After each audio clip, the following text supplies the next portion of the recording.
কইছি না 1 মাসে আমি 1 মিলিয়ন করে দিব আমার উপরে ট্রাস্ট নাই হ্যাঁ কইছি না 1 মাসে আমি 1 মিলিয়ন করে দিব এই গুয়া মারছে রে বাবা 1 মাসের ভিতর 1 মিলিয়ন করে দেবে কি পাওয়ার রে ভাই টিকটকারদের এত পাওয়ার আগে তো জানতাম না আমি আচ্ছা রাহাত ভাই আপনি এত পাওয়ার কোথায় পেলেন টিকটক কোম্পানি কি আপনার শ্বশুরের নাকি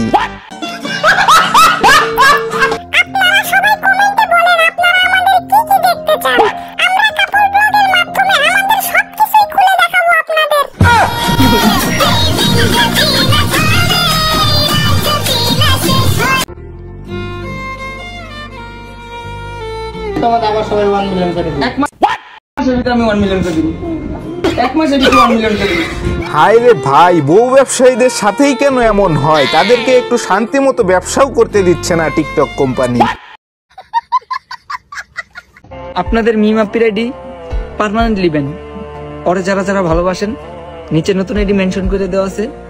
অবশ্যই সবাই ফলো করবেন মানে ভাই তোরা কান্নাকাটির নাম করে মানুষের কাছ থেকে খুব ভালোভাবে সিম্পাথি নিতে পারো তুই কি ভাবছস পাবলিক কি এখনো বোঝে না পাবলিক কি এখনো ভোদায় আছে আরে ভাই পাবলিক আর এখন ভোদায় নাই আবার নাই বললেও ভুল হবে কিছু কিছু ভোদায় মার্কা পাবলিক আছে যারা মনে কর তোদের মতোই টিকটক করে এমনকি তোদের কাপল ব্লগ দেখেই হ্যান্ডেল মারে তারাই মনে কর তোদের ভিডিওতে কমেন্ট করবে যে ভাই আপনি আরেকটা আইডি খোলেন আপু আপনি আরেকটা আইডি খোলেন একটা আইডি ব্যান্ড হয়েছে তো কি হয়েছে আপনাদের কাপল ব্লগ দেখে হ্যান্ডেল মারার জন্য আমরা রেডি আছি তো নাকি আপনি আরেকটা আইডি খোলেন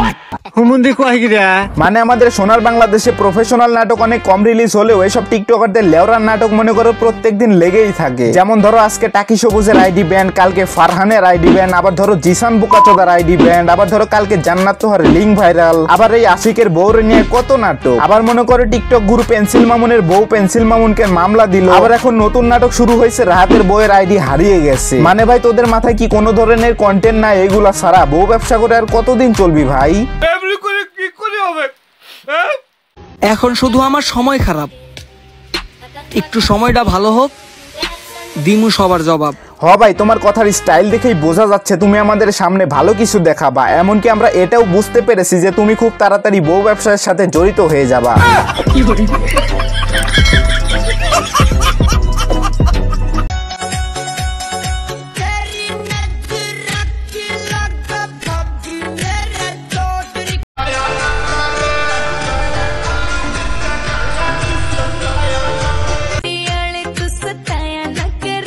গাইস এইসব মেয়েরা এরকম পাশা দুলাইয়া নাচানাচি কইরা ভাবে যে নিজেকে অনেক সুন্দর লাগতেছে কিন্তু সে হয়তো জানে না এইভাবে পাশা দুলাইয়া নাচানাচি করার পরে তাকে মাগির মতো লাগতেছে মানে ভাই তোদের কি মান সম্মান বলতে কোনো কিছুই নাই নাকি পারিবারিক শিক্ষার অভাব পারিবারিক শিক্ষার অভাব না হলে তো একটা মেয়ে কখনোই এরকম অশ্লীল অঙ্গভঙ্গিতে নাচানাচি করতে পারতো না আবার একটা ভিডিওতে দেখলাম যে এই মেয়েটার সঙ্গে এই মেয়েটার মাও নাচানাচি করতেছে যেখানে নিজেই এইরকম খারাপ সেখানে মেয়ে তো খারাপ হবেই এটাই স্বাভাবিক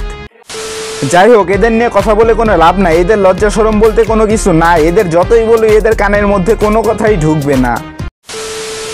যাই হোক গাইস আজকের ভিডিও এই পর্যন্ত দেখা হবে নেক্সট কোনো ভিডিওতে আই হোপ তোমাদের ভিডিওটি ভালো লাগছে ভিডিওটি ভালো লাগলে like comment share and subscribe করে দিও